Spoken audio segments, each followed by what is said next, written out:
السلام علیکم۔ آج ہم آپ کو لے کر جائیں گے کیٹل فیسٹا۔ اس منڈی میں اعلیٰ قسم کے صحت مند جانور بکنے کے لیے آتے ہیں۔ تو آئیے دیکھتے ہیں منڈی میں کون کون سے جانور مالکان لے کر آئے ہیں۔ اس کے ساتھ ساتھ ہم ابراہیم علیہ السلام کی قربانیوں کا ذکر بھی کرتے رہیں گے۔ عید الاضحیٰ ہو اور ابراہیم علیہ السلام کی قربانیوں کا ذکر نہ کیا جائے، یہ کیسے ہو سکتا ہے؟ یہ قربانی بھی جو ہے وہ ابراہیم علیہ السلام کی یاد میں ہی کی جاتی ہے، کیونکہ انہوں نے اپنے پیارے بیٹے اسماعیل علیہ السلام کو قربان کرنے کے لیے تیار ہو گئے تھے اللہ کے حکم پر، اور اس کے علاوہ بھی انہوں نے اللہ کے راستے میں بہت قربانیاں دی ہیں۔ جبھی تو اللہ تعالیٰ نے انہیں خلیل اللہ کا لقب دیا تھا کہ اے ابراہیم میرا دوست ہے۔ تو حضرت ابراہیم علیہ السلام کی قربانی اور اس عید پر جانوروں کو قربان کرنے کا جو اللہ تعالیٰ نے اجر رکھا ہے اور جو اس کی فضیلت رکھی ہے، اس کو سامنے رکھتے ہوئے ہر کوئی یہ چاہتا ہے کہ وہ بہترین سے بہترین جانور کو اللہ کے راستے میں قربان کرے، تاکہ اس کے ذریعے وہ اللہ کی رضا حاصل کر لے اور اپنے گناہوں کی بخشش کروا لے۔ یہ ہے کیٹل فیسٹا۔ ہم جب یہاں پر پہنچے تو تقریباً رات کے 12:30 بج رہے تھے، لیکن آپ دیکھیں کہ دن کا سا سما آپ کو نظر آ رہا ہوگا۔ پورا گراؤنڈ روشنیوں سے جگمگا رہا تھا، اور بہت بڑی تعداد میں فیملیز آ بھی رہی تھیں، اور وہاں جو پہلے سے موجود بھی تھیں، جن میں بچے، مرد، عورتیں، بزرگ بھی شامل تھے۔ خیر جب ہم اندر گئے تو سبحان اللہ میرے اللہ کی شان، ایک سے ایک خوبصورت اور صحت مند جانور ہمیں وہاں پر موجود تھا۔ ہر گائے لاجواب اور ہر بکرا بہترین۔ بہت لوگ بڑی تعداد میں رات ہونے کے باوجود جو ہے وہاں پر موجود تھے۔ کچھ جانور خرید کر جا رہے تھے، اور کچھ خرید رہے تھے، اور کچھ جو ہے وہ ریٹس لینے کے لیے آئے تھے۔ میں نے دیکھا کہ فیملیز میں جانوروں کی خریداری میں دلچسپی دیکھ کر مجھے بڑا رشک آیا۔ حالانکہ مالکان کافی زیادہ ریٹ بتا رہے تھے، کوئی 4 لاکھ، کوئی 10 لاکھ، اور ایک نے تو 15 لاکھ بتائے۔ آپ دیکھ رہے ہوں گے جس گائے کے اوپر میں نے 15 لاکھ لکھے ہیں، اس کی قیمت مالک نے 15 لاکھ بتائی۔ خیر وہ تو بارگننگ ہوتی ہے اور مالکان زیادہ ہی بتاتے ہیں۔ اور بکروں کی قیمت 70,000 اور اس سے اوپر، لیکن گاہک ریٹ لگا رہے تھے اور بڑی تعداد میں لوگ خرید بھی رہے تھے۔ ایک فیملی کو میں نے دیکھا کہ 2-3 گائیں ایک ساتھ ریٹ لگا کے، اور ایک فیملی نے 5 بکرے ایک ساتھ پسند کی اور مالکان سے بھاؤ تاؤ کر رہے تھے۔ لیکن بارگننگ میں کم سے کم ریٹ میں بھی مل جاتے ہیں۔ ہماری نیبر ہیں، انہوں نے یہیں سے کل جو ہے 2 بکرے خریدے تھے، تو 2 بکرے انہوں نے 35 ہزار کے، یعنی 70,000 کے 2 بکرے لے کر آئے تھے۔ لیکن انہوں نے بارگننگ کی ہوگی، کمی بیشی کروائی ہوگی، وہ تھوڑے کمزور تھے، لیکن یہ کہ ماشاءاللہ ان کو 70,000 میں 2 بکرے مل گئے۔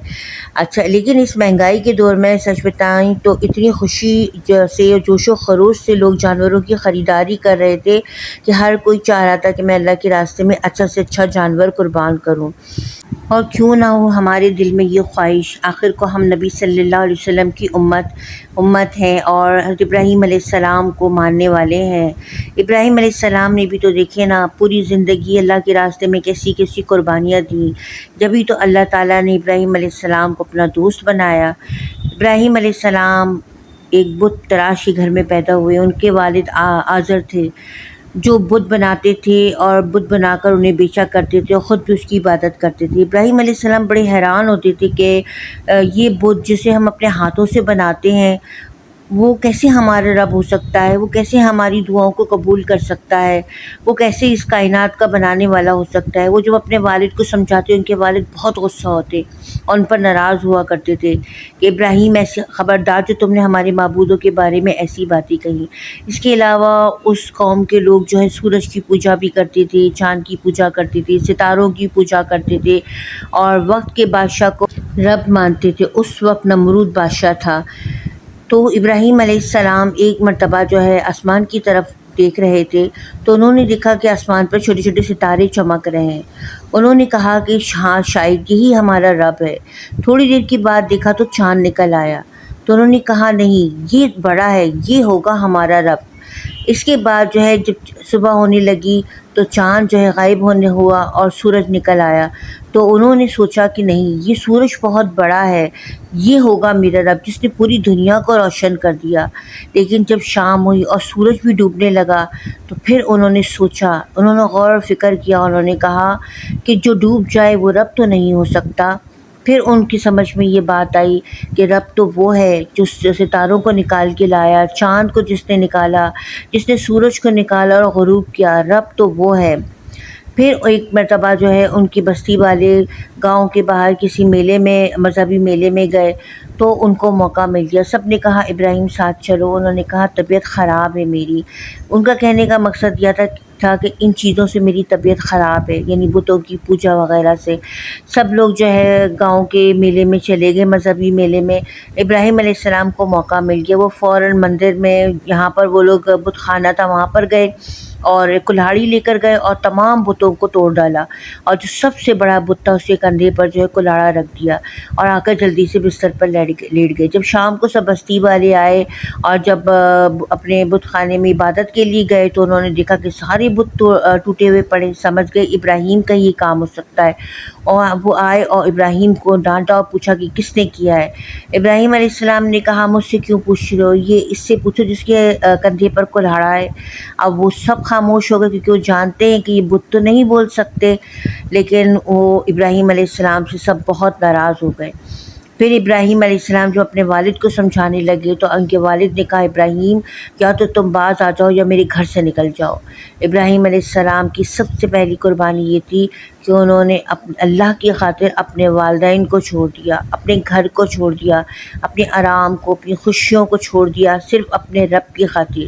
پھر جب وہاں نمرود بادشاہ کو یہ بات پتہ چلی تو اس نے حکم دیا کہ ابراہیم کو گرفتار کر کے پکڑ کر لایا جائے۔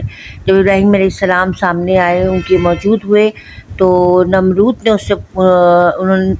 نے جو ہے ان سے پوچھا کہ سنا ہے کہ تم مجھے رب نہیں مانتے ہو، تو یہ کون ہے تمہارا رب؟ تو ابراہیم علیہ السلام نے کہا میرا رب تو وہ ہے جو زندگی بھی دیتا ہے اور موت بھی دیتا ہے۔ نمرود نے کہا یہ تو میں بھی کر سکتا ہوں۔ اس نے کیا کیا کہ ایک بے گناہ آدمی سامنے سے جا رہا تھا، اس کو حکم دیا کہ پکڑ کے لایا جائے اور اس کو مار دیا گیا، اور ایک ڈاکو جو قتل کا مجرم تھا، اس کو سزائے موت دے دی گئی تھی، اس کو بلایا گیا، اس کو کہا کہ جا، میں نے تجھے زندگی دی، میں نے تجھے معاف کیا۔ اس نے کہا کہ دیکھو میں نے اس کو زندگی دے دی، اس کو موت دے دی، اور تیرا رب کیا کر سکتا ہے؟ ابراہیم علیہ السلام نے کہا میرا رب سورج کو مشرق سے نکالتا ہے، تو اسے مغرب سے نکال کے دکھا دے۔ یہ سننا تھا کہ ایک دم سے نمرود خاموش ہو گیا کیونکہ وہ یہ تو کام نہیں کر سکتا تھا۔ اب اس نے حکم دیا کہ ایک بہت بڑی آگ جلائی جائے اور اس میں ابراہیم کو ڈال دیا جائے۔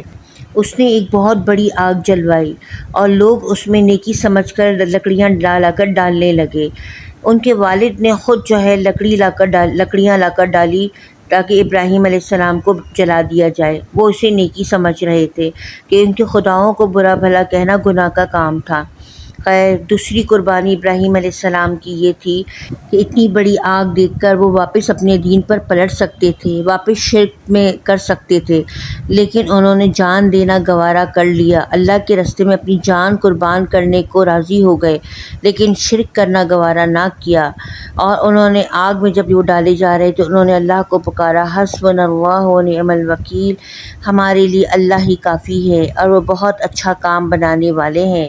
اور اللہ نے اس وقت بہترین کام بنایا، آگ کو حکم دیا اے آگ ابراہیم پر سلامتی کے ساتھ ٹھنڈی ہو جا اور باغ میں تبدیل ہو جا، اور پوری آگ جو ہے وہ ٹھنڈی ہو گئی اور باغ میں تبدیل ہو گئی، اور ابراہیم علیہ السلام کو اللہ نے خیر و عافیت سے اس باغ سے زندہ سلامت نکال لیا۔ اللہ تعالیٰ اپنے بندوں کی قربانیوں کو ایسے ہی قبول کرتا ہے اور انہیں ایسے ہی اجر عطا فرماتا ہے۔ تو ساتھیوں، آج کا ولاگ آپ کو کیسا لگا اور کیٹل فیسٹا کی سیر کیسی لگی؟